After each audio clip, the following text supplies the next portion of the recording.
Hello and welcome to The Drum. I'm Steve Kinane. Coming up, could Julia Gillard and Tony Abbott learn to share power? Rob Oakeshot's cheeky idea to change government. What Bob Katter really thinks about the Coalition's record in the bush, and have the Greens' gains been overhyped? Our panel tonight, Imre Salazinski, journalist with The Australian, Jessica Brown from the Centre for Independent Studies, and John Barron from ABC News Radio. Well, 3 days on from the election and we still don't have a clear result, but there have been some movements in the last hour in some doubtful seats. Let's talk to the ABC's election analyst Anthony Green, who has some news on which way the critical seat of Denison is likely to go. Anthony, what's the latest? Well, the Electoral Commission, starting yesterday, began to recount every booth from Saturday night and to do the preference flow between Labor and Andrew Wilkie. Now, I've had a lot of emails about Andrew Wilkie finishing third, so how can he end up being in the distribution of preferences? Well, he gets Green preferences, which gets him ahead of the Liberal, and then the Liberal preferences go to Wilkie. In the majority. Well, they've done a complete recount of all the booths they'd already counted, and Wilkie is 1,375 votes ahead. That's 51.2%. Now, I've done some calculations. The current count is 81%. You get maximum of about 95% counted in an electorate because you always get a few people who don't vote. Labor has got to get 57% of the postal and absent vote from here, and that's not a percentage they're going to get. So I think we can call Andrew Wilkie as the victor in Denison, and that's a seat that Labor's been unable to win now. OK, let's talk about the seat of Hasluck in WA. The count's changed a little bit there today as well, and that's a critical seat for who forms government. Well, they've started to count some postal votes today. There were some pre-polls earlier, not pre-polls, absent votes earlier, and they tended to favour Labor slightly. But the postals have been much more strongly for the Liberal Party, as have some of the pre-poll votes.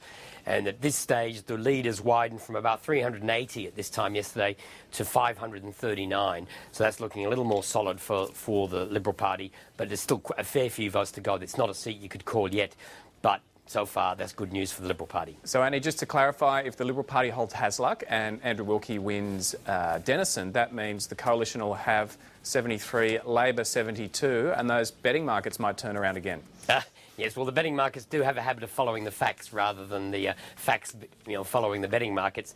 One other thing we've seen, Brisbane has narrowed today. I'm not sure why, but Brisbane had done no declaration vote counting at the end of yesterday, and there was very little through most of the day. There finally started to be a few absent votes come in today. The lead narrowed from a bit over 800 to about 657. There's a lot more voting to go. There's only about a bit over 72% counted in Brisbane. So that's the one which is not as progressed as others. That's the only other seat which could switch a different way at this stage. Corangamite has narrowed with the postal votes, but the absent vote is more likely to favour Labor in Corangamite, so I think Corangamite is not going to go back to the Coalition. And Boothby and Dunkley last night were in doubt. That's changed again?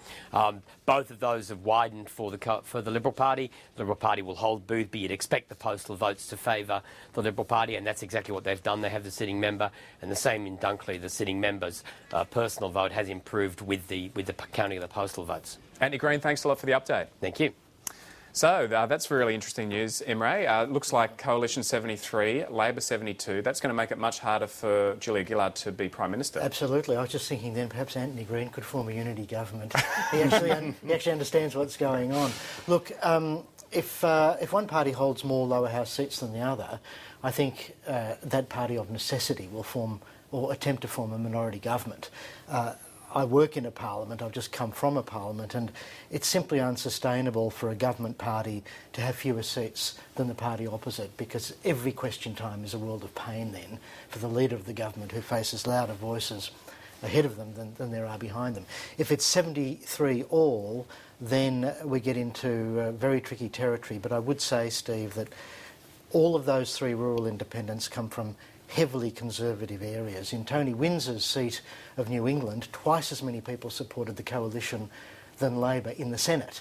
So the point that I'd make very strongly is they're going to have a lot of trouble finessing with their own constituents support for a minority Labor government. Jessica, is that the way you see it? Yeah, I think so. And I think what will be weighing quite heavily on the independents' minds is this number of seats issue.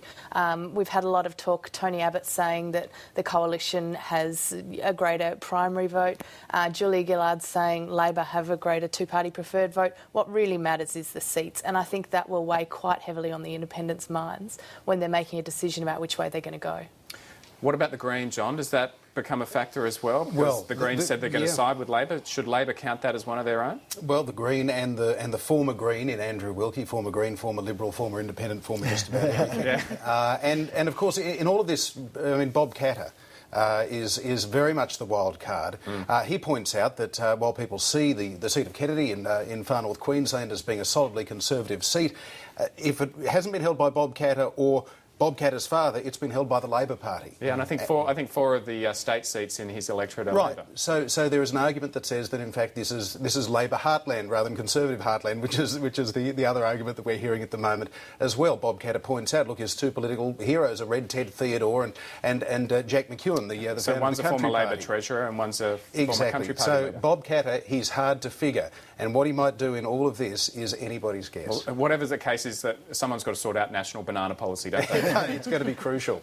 Well, the three independents who could hold the balance of power in the next parliament have met behind closed doors in Canberra this afternoon. Before they went into that meeting, Rob Oakeshott flagged a left field idea about how a minority government could be formed. They are friends. There is plenty of bipartisan work that's done by the Parliament. Yes, it's an adversarial place, but people are over the one says black, the other says white. So let's try and work together on some potential power sharing arrangements. There's a whole range of options in other jurisdictions, and let's at least explore that for a week. And if we can't get there, then we'll fall back to minority, red team, blue team, plus. But Tony Abbott was less than enthusiastic about that idea. I'm a very magnanimous man, but that might be going a little too far. Jess, there have been a National Party minister in a Labor government in South Australia, but this is unlikely to work federally, this idea, isn't it? Yeah, look, and not only is it naive, I actually think the idea is a little bit dangerous. I mean, we have a two-party system for a reason. No one wants to live in a one-party state, and opposition is there to oppose. It provides a check and balance on the government of the day, and even though we can get a bit frustrated when we see the Parliament not working as well as we want it to, having a system where everyone's in the tent and no one's allowed to disagree could potentially be very undemocratic. Yeah, it's a strange suggestion really from Rob Oakeshott, who was looking like Jimmy Stewart yesterday and is now looking as though maybe his electorate takes in more of Nimbin on the far coast of New South Wales than we expected. I mean, you look at the examples in recent history. Zimbabwe went for a government of national unity after there were dozens of deaths in election-related violence. The British went for a government of national unity when doodlebugs were being sent over from Germany. I don't think either of those things apply to this election, as confusing as it is. A unity government, I don't think is going to happen. And Nimrei, Chris Uhlmann made the point today, we didn't even have a unity government during World War II. Exactly. How are we going to have one in peacetime? What's the bigger crisis today? Whilst I agree with the other panellists on that, it's nevertheless easily possible to see a Tony Windsor or a Rob Oakeshott sitting as a cabinet minister in a coalition government. You mentioned the South Australian example.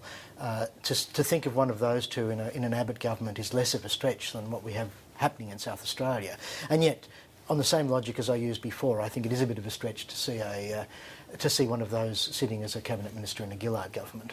Well, Tony Abbott said any Labor government effectively would be an alliance with the Greens, and that would be very bad for regional Australia. He said that today during a press conference, and here's what Bob Katter had to say about this afternoon. Tony's mob were in there for 12 years. At the end of the 12 years, there was a farmer committing suicide every 4 days in this country. If they were good for the bush, I'm a Martian astronaut. John Barron, what do you make of that comment from Bob Katter? I rest my case on Bob Katter. Bob Katter he's a fascinating character. People in his electorate up Townsville Way, they love him, they loved his dad, they think the Katters are terrific, he speaks their language, and he is very much a conscience politician. And isn't it interesting that the electorate seems to be responding in significant numbers to people who are genuine, even if they appear at times to be genuinely nuts, which is the case with Bob. But he is a serious man, he's a serious man with serious concerns, and he's more in touch with a lot of the people that vote for him than a lot of our representatives are. That is true, and even though he does cover such a big electorate.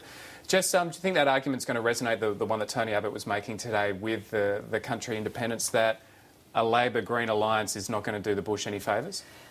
Yes and no. I mean, I think, as you can see from what Katter said, he feels like he's been pretty hardly done by under the Howard government, and the issue is none of these three independents feel very a lot of very kind thoughts about the National Party. And they would be just as likely. But that would make them any different to the Liberals. That's true. You know, I think we've seen this convergence of the two parties. For these guys, I mean, there doesn't seem to be a huge philosophical gulf between Labor and Liberal at the moment. I don't think it'd be much of a jump for them to go. And especially someone like Katter, who's made it pretty clear he's going to use his position of power to, you know, try and get what he can for his electorate. Well, much of the electorate has been underwhelmed by what the major parties have been offering at this election. And last night on Q&A, former Labor Senator Graham Richardson ripped into both parties for their inability to argue their beliefs. They've got to convince Australia it's right. Now, no one did that. And unless you do that, that's what politics is about. I said it earlier on. You've got to persuade. I think Labor stopped persuading on it, needs to get back to it. Imre, is Richo right? Yeah, I think so. And, you know, surely this is part of what we've seen over the last 10 years where the party's messages are driven by what focus groups tell them rather than the other way around. I think they've grown unused to establishing a position because it syncs with their core values and then prosecuting that case. And I think Cheryl Kernot said rather interestingly when she launched her ill-fated Senate bid that she had a kind of nostalgia for the days when she was in the federal parliament, and you had a Paul Keating and a John Howard who were not, you know, focus group driven, but had values and views that they were willing to prosecute. And she rather grudgingly said that she would include Howard along with Keating in that description, even though she was obviously politically closer to Keating. Look, there's been a lot of bagging of Mark Latham during this campaign. And I think we should be careful before we make impersonating a journalist a crime, or we could all be in trouble. But I seem to remember that when Mark Latham was leader of the Labor Party, for about 10 minutes I think I knew what Labor stood for, and I quite liked it. And for all of Mark's unsuitability for the Prime Ministership at a personality level, I think he was the last